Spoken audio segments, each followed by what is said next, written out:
Bismillahirrahmanirrahim. Alhamdulillah. Wassalatu wassalamu ala rasulillah. Amma ba'd. Assalomu alaykum va rahmatullohi va barakatuh. Avvalo muqaddas islom dinimiz har bir ishni o'rtachasini tanlashga buyuradi. Ustozimiz nomlamiz ham juda chiroyli aytib o'tdilar. O'zi aslida Qur'oni Karimda Alloh subhanahu va taolo bu islom ummatini, biz musulmonlarni o'rta ummat, ya'ni ummatan vasatan deb sifatlagan va buni tafsirlarida aynan din ishlari borasida, dunyo ishlari borasida o'rtachalikni ushlagan ummat deb tafsir qilinar ekan. Islomdan avval o'tgan ummatlarni ba'zilari o'z dinlarida g'uluvga ketib, juda og'ir musibatlarga ro'para bo'lganlari yoki yana qaysidir birlari dinlarini juda yengil sanab yoki o'sha dinida bo'lgan buyruqlar yoki o'sha o'zlarini jamiyatidagi butun hayotni juda yengil sanab, doimo yengil tomonini olib, yana bir boshqa bir musibatlarga bir yo'liqqanligini tarixlarda, tafsirlarda juda ko'p o'qiganmiz.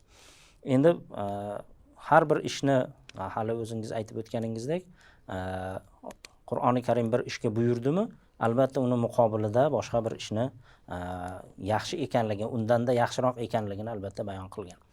Hattoki ibodat masalalarida ham o'rtachalikni tutishni Alloh taolo Qur'oni Karimda payg'ambarimiz alayhisolatu vassalomga xitob qilib buyurib aytganki, astag'izu billah va la tajhar bi solatika va la tukhafit biha wabtaghi bayna zalika sabila. Ya'ni ayni namozni qiroat borasida ham namozda qiroatingizni jahriy qilib hammaga eshitiladigan ham qilmang. Yoki o'ta maxfiy ham qilmangki, o'rtasidan bitta yo'lni tuting degan mazmunda bir oyat karima bor. O'sha oyat karimada payg'ambarimiz alayhisolatu vassalom orqali butun ummatlarga mana shu ibodatda ham o'rtachalikni, mo'tadillikni, me'yorni tutish kerakligini bayon qilgan. Bundan tashqari ko'p ishlarda ham, masalan, payg'ambarimiz alayhisolatu vassalom o'zlarining hayotlarida ko'rsatib bergan vaziyatlar, voqealar bo'lgan. Bir guruh, bir hadisda keladi, bir guruh yoshlar payg'ambarimiz alayhisolatu vassalomni xonadonlariga bordilar va u yerda payg'ambarimiz alayhisalomni so'raganlarida u yerda uyda yo'qligi haqida xabar chiqdi. Kutib turishganda payg'ambarimiz alayhisolatu vassalom qayerdandir kelib qoldilar. Shunda birlari aytdiki, men deydi doim ro'za tutib yuraman. Yana birlari aytdiki, men uylanmaslikka qaror qildim dedilar. Yana birlari men kechalari, tunlari ham, kunduzini ham ibodat bilan o'tkazishga qaror qildim deganlarida payg'ambarimiz alayhisalom, yo'q, sizlar men dedilar, ham uylanaman, ham oila qilaman, ham hayot kechiraman. Ro'zador ham bo'laman, og'zim ochiq holda ham yuradi. Ibodatimni ham vaqtida qilaman va tunda uxlash nimalarini ham qilaman degan mazmunda bir hayotlarini bayon qilib berdilar. Va mana shu o'rinda ham payg'ambarimiz alayhisolatu vassalom ikkala ishdan o'rtachasini tutganliklarini ko'rishligimiz mumkin bo'ladi. Demak, Alloh taolo har bir ishimizni tartibini, o'sha maishatimizni, ibodatimizni tartibini, ta'limini bergan singari aynan mana shu ibodat bo'lgan infoq, ihson masalasida ham bizga Alloh taolo Qur'oni Karimda ta'lim berib aytadiki, astag'izu billah va la taj'al yadaka maghlulatan ila unuqika va la tabsutha kullal bast fataq'uda maluman mahsura. Sadaqallohul azim.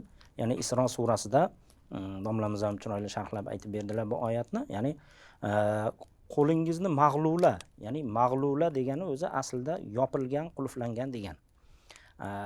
Agar qo'lga nisbatan ishlatilganda qo'llarni bir-biriga kirishtirib, barmoqlarni bir-biriga kiritib turgan holatni aytilar ekan, ammo Qur'oni Karim balog'ati, Qur'oni Karim fasohatidan kelib chiqib tafsir qilgan ulamolar qo'lingizni infoq borasida juda tor qilmang. Ya'ni qattiq qo'llik qilmang, ziqnalik qilmang.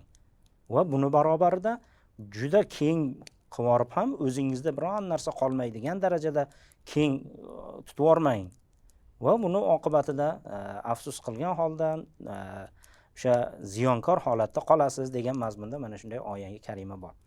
Bu oyatni tafsir qilgan ulamolar juda ko'p nimalar, fikrlarni, tafsirlarni, o'sha ta'villarni aytishgan ekanki, inson zoti agar o'sha o'zini har qanday molni o'zini o'rniga ishlatish isrof bo'lmaydi. Bu har qancha ko'p bo'lsa ham degan ekanlar. Ba'zi ulamolar aytadilarki, agar mana shu molni infoq ihsonida mo'tadillikni tanlagan odam mo'tadillikni ixtiyor qilgan odam ishida bardavomlikni ham qo'shib ixtiyor qilgan bo'ladi debdilar. Chunki bugun borimizni sarflab bir ehson infoq qilib yuborsak, uni ertaga hatto o'zimizga ham yetmay qolishligi aniq.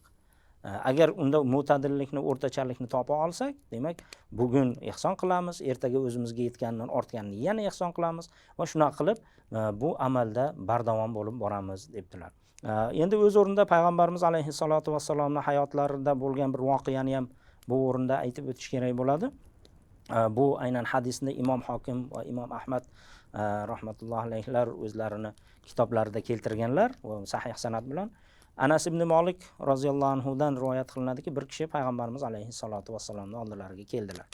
Aytdilarki, "Ya Rasululloh, men puli ko'p, avlodlarim, ya'ni farzandlari ko'p, oilam katta va oldimda o'sha qo'l ostimda ishchilari ko'p bo'lgan odamman. Mana shu molim xususida, farzandlarimga qanday sarflashligim xususida menga nima deysiz?"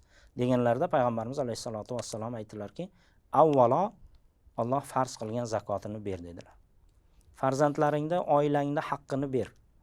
Qo'shnilaringda, miskin qo'shnilaring bo'lsa, ularning haqqini ber. Va ularning haqqini ber. Zakot berishing seni molingni poklovchi bo'ladi. Bu ehson sadaqotlaring esa seni o'sha qo'shnichilik, zimmangdagi boshqa bir haqlarni ado bo'lishiga sabab bo'ladi deb turganlarida u kishi sal shoshqaloqlik qildilarda, "Ya Rasululloh, bular men uchun kamlik qiladi, bu tavsiyalar men uchun kamlik qiladi, chunki men puli ko'p odamman" deganlarida payg'ambarimiz alayhisolatu vassalom ham haligi oyat, ya'ni "Fa'atizil qurba haqqahu wal miskina va ibnas sabil" oyatini o'qib berdilar. Ya'ni qarobatlaringga, yaqinlaringga o'zlarining haqqini ber, boshqa musofirlarga ehsoningni qil, lekin tabzir qilmagin, haddingdan oshmagin, isrof qilmagin, o'rtachalikni tutgin degan mazmunda bir nasihat qildilar. Yana bir tobiinlarni bir ajoyib bir nasihatlari bor ekan, ya'ni Vahb ibn Munabbih degan zot o'tganlar, bu kishi muhaddis olim bo'lganlar. U kishi aytgan ekanlarki, har bir narsani ikkita tomoni bo'ladi. Yaxshi tomoni, yomon tomoni, boshlanish tomoni va intihosi, ya'ni ibtidosi va intihosi bo'ladi. Bir tomonini tutgan odam albatta ikkinchi tomonini yo'qotadi. Buni eng yaxshi yo'li o'rtasini tutishdir degan ekanlar. Shuning uchun yaxshi amallarni ham juda bir ortiqcha dabdaba bilan, ortiqcha bir isroflarga yo'l qo'yishlik bilan qilishdan ham shariatimiz qaytaradi. Yaxshi amallardan juda bir ziqnalik qilib, molga muhabbat qo'yib, uni tashqariga chiqarmasdan, ustozimiz aytib o'tganlaridek, o'sha infoq ehsondan ham qo'lini tiymasdan, ikkalasini o'rtasidagi yo'lni tutib, o'sha o'rtacha bir yo'lni, me'yorni topib hayot kechirish insonni o'sha Alloh taoloning roziligiga olib boradi inshaalloh.